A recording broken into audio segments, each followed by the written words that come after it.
Yo, what is up, guys? This is Troy D from the Troy D 24/7 Mall channel, your source for on point and no hype reviews. We are back yet again, everybody. We're back with another fragrance review right here, guys, on my lovely day off. Now, today I will be talking about the latest Xerjoff fragrance. That's right, guys. For those that are fans of the brand, I did Torino 25 when it came out, and I got this one ready to go. I have been testing this new fragrance right here, which is part of the very well-known Shooting Stars collection from Xerjoff. So I will be breaking this down for y'all. No hype. Let's go. Now, before I continue, please do not forget to like and subscribe, guys. Okay, liking, subscribing, and watching the ads is a great big deal to this channel as we head towards 28,000 subscribers. So please continue all your support, guys. Deep dive into my over 900 videos and shop at our affiliate links as well as with our friends of the channel.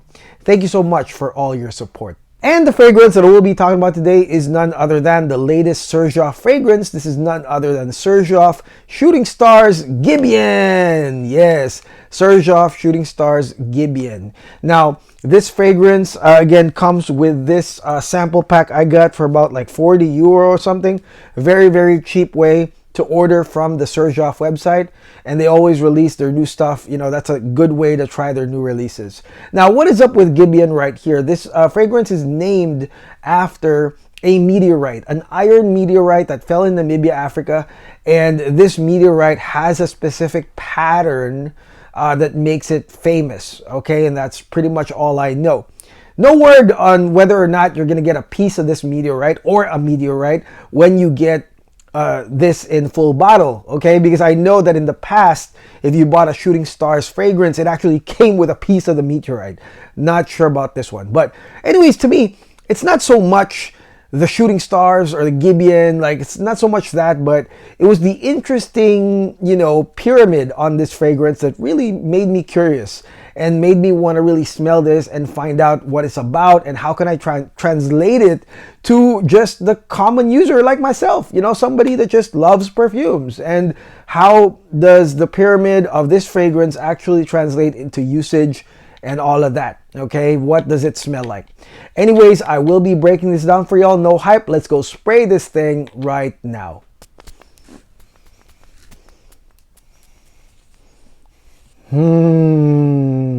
Okay, guys, now let's talk about this fragrance right here, the latest Xerjoff fragrance for 2026, Xerjoff Shooting Stars Gibeon. Starting with this opening, guys, that in my opinion is nice. I'm talking about maybe like an 8 to 9 out of 10 with this opening. And I found it really, really interesting because it had some clashing notes. I mean, on paper, you have neroli, which is supposed to be a nice, bright, glistening, white floral with a little bit of green with cinnamon, like Ceylon cinnamon, which is normally a spice, right? A sweet spice, warming, cozy note that is cinnamon. And they are supposed to be together in this opening right here. Now, let me tell you guys that there's another note right here that is actually more prominent than all of that. But that note makes it interesting as well, and that's going to be your Tuscan Orris. So this intro, like I said, is going to be refreshingly new, in my opinion. In the world of fragrances where it seems like the opening notes are always the same, this one is pretty interesting because you've got this glistening white floral neroli as a mood enhancer, okay? A nice glistening mood enhancer. I feel like a lot of people will like that, but it is flanked by a couple of things. You got the sweet spice of cinnamon kind of underlying as a bed down there, making it comfortable. And also the violet-like Tuscan Orris. That's something that, again, it's a mid-note, but it comes as early as 5 to 10 minutes into the fragrance. And I did some research because I was like, what is Tuscan Orris? Why is it so different from other Orris notes I've smelled? Because I for sure was smelling violet in terms of the conditioner-like, candy-like, sweet violet. It's popping right here in the beginning of the fragrance. So I took a look into what Tuscan Orris is, and it turns out that Tuscan Orris is actually a very violet-like Orris note. So safe to say, if you know the smell of violet, as in the shampoo, conditioner, sweet candy-like violet, it is going to be a prominent piece of this opening. Again, it feels like it's glistening and it's mood enhancing because of the violet, the candy-like violet, the sweet candy-like violet mixing in with the bright neroli in the beginning. But of course, because violet is not really a bright note and part of it is also like comforting, there it matches well with the cinnamon. In my opinion, this opening is pretty it's pretty complex. Again, it's pretty new to me. When I smelled it, I was like, oh, they did a unique combination right here. But one thing I will say, that it's one of those reasons why people will buy this, in my opinion, because it's got that glistening, kind of like upscale mood enhancing feel, but then it's got some sweet, spicy, aromatic backdrops as well. Mostly though, again, I'm going to say that I like the neroli and violet-like combination the most here. So I like this opening 100%. Really, really nice. Okay, so now let's talk about the initial sillage and projection of this one. This one is a lingering scent. Okay, it's meant to linger around with possibly a scent trail, but I think it's also for the wearer. Okay, it's for the improvement of the mood of the wearer. Although this thing will be lingering around thanks to neroli, thanks to aromatic cinnamon, and of course violet, which is part of the gig, part of the mid actually, that starts coming up as early as 5 to 10 minutes within the scent. So it's a beautiful sillage and projection, nothing nuclear, but definitely I feel like if you sprayed this from the Xerjoff bottle, it would be much stronger than the few spritzes I would get from this right here. So I would say very decent sillage and projection lingering scent. Okay, so now let's go into the mid of this fragrance, guys. Again, you get an early preview of that violet-like Tuscan orris, which continues on in the mid and blends in with some Bulgarian rose. Okay, no brainer right there. But one thing I will say is that the Bulgarian rose in Gibeon does not dominate hard. It's actually almost like a 50-50 division with that violet, okay, or that violet-like Tuscan orris. It's mixed very well with a darker shade of rose, but it's actually a blend, okay? So it's a nice rose-violet blend that to me really consists of most of the scent.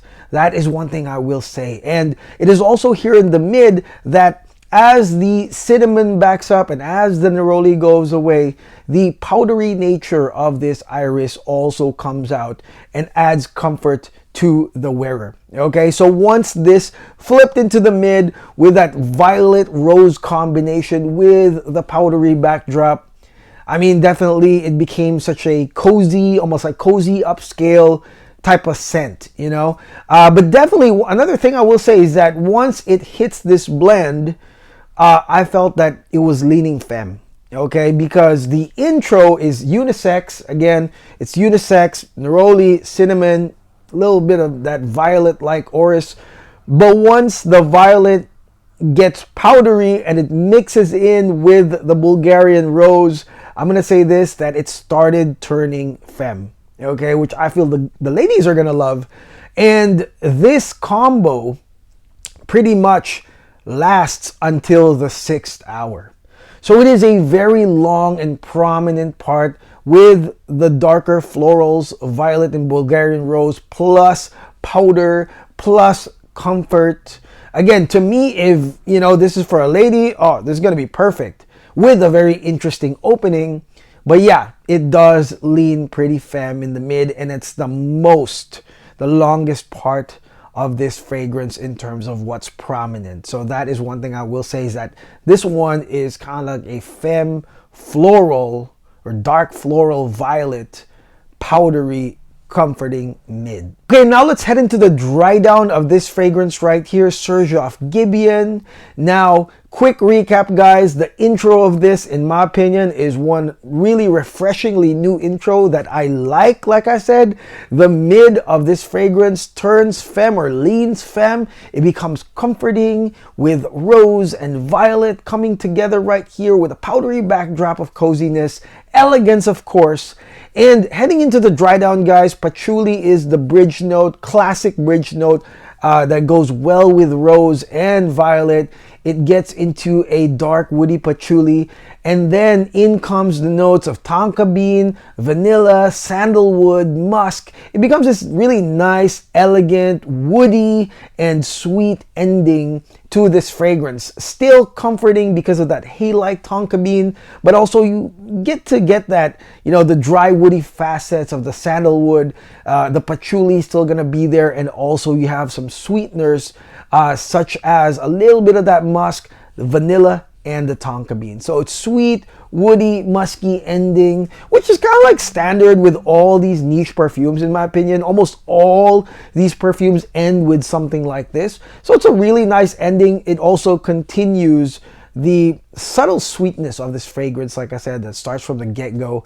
So again, very nice, comforting, like standard, Xerjoff ending. At least for me, that's how I felt. Okay, so what do I think of this fragrance right here, Xerjoff Gibeon? I liked it, okay? I mean, I definitely did. I would say that the opener to me was the best thing, and maybe when you try the sample and you spray it and you'll get what I mean. It was so hard to explain how, neroli and violet and Ceylon cinnamon would actually mix together. But like I said, it's got the goods. Okay, it's a very refreshingly new intro that I think a lot of y'all will like. But again, that mid, very femme in my opinion. I mean, maybe if you like unisex scents, you can get away with it, but I don't know. I got to smell that thing for like 6 hours, and I was just like, oh, this is a cozy upscale femme mid. And of course, Drydown is still pretty nice as well. I mean, this is a fragrance that, in my opinion, again, it's not billed as like the next big thing, and that's something I do like about Xerjoff. They don't do their fragrances like that, and I feel like that's the trap that Amouage is into right now, because they're releasing things that people expect so many big stuff because they've released some really great things that it seems like every release that they make, people expect something big, and if it's not that big, everybody just like shits on them, if that makes sense.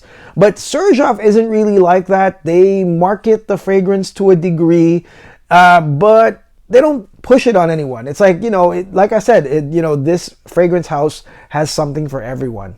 And this definitely is for, in my opinion, women that like upscale perfumes, okay? And this is definitely, I could say, an upscale grabber. Not a special occasions, like really limited grabber, but this is definitely an upscale grabber. Something that women can wear in any like nighttime upscale occasions, maybe even like AC environments, nighttime, I would say elegant occasions, because it's a combination of actually smelling elegant with the notes that we know will do that. Bulgarian rose, you got the violet like orris, you've got vanilla, you got neroli. These are really nice, like upscale mood enhancing fragrances, but also because, in my opinion, this fragrance is built for the wearer to not only put the wearer in a very cozy and comfortable mood, as well as, again, the glistening mood enhancing unique start.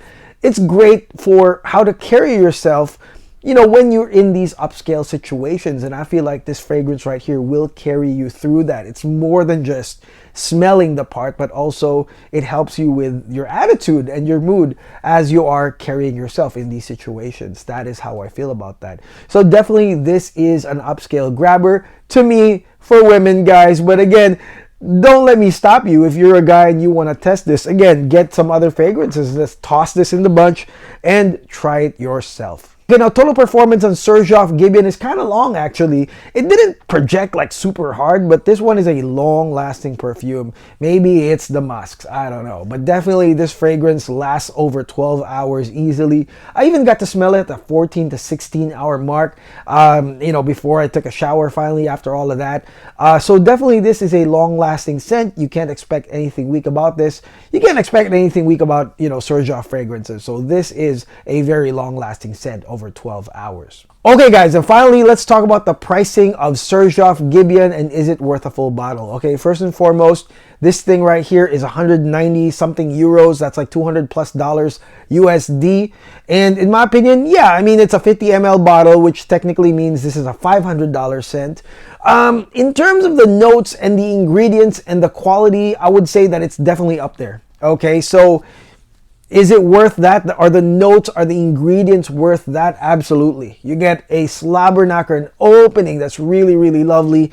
And the Bulgarian rose, orris, all those things are really out there. You can smell them nicely. They are very high quality to me. So I think that that's adequate. Okay. Now, the thing about these pricings too is that because it's $250 or $230, it means that it's more accessible to people. Because if they made it at $500 for 100 ml, I don't think people will buy it. But if it's 200 something for 50 ml, people will buy it. Now, is it a full bottle worthy scent? In my opinion, if you are a woman, I think so, that this is a full bottle worthy scent. Maybe, of course, you'll have other scents that may smell like it, that utilizes violet, orris, and rose.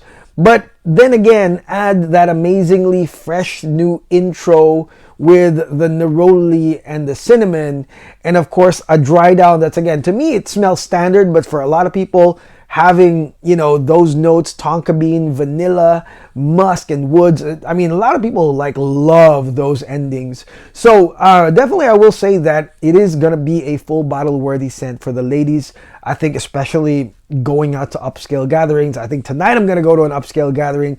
I mean, if I was a woman, I would bring this without a doubt, okay? Because it does smell elegant and, again, puts me in that perfect mood to go out at night in these elegant gatherings right here. And that is it. That is my no hype review on the latest Xerjoff fragrance, Shooting Stars Gibeon. Let me know in the comments below what y'all think of this fragrance right here. Did y'all think that it was femme-leaning or unisex? What did y'all think about that opening right there? I would love to know if you guys were kind of semi blown away by that opening. At least I was, because I've been trying a lot of fragrances and that was kind of different, refreshingly different. I'm positive about that. Let me know in the comments below what y'all think, okay? And again, if you want to get samples, just go to the Xerjoff website. Just go to the source, because they sell very, very inexpensive samples. And I got 3 more to review. So let me know if you guys want me to review white on white, coral, or iris. I would love to know. Comment below. And again, let me know what you think of Gibeon. If you were, early birds that got to try it, let me know. And I will see you guys on the next video. Please do not forget to like and subscribe and continue to support as we go towards 28K. God bless. Take care. Peace.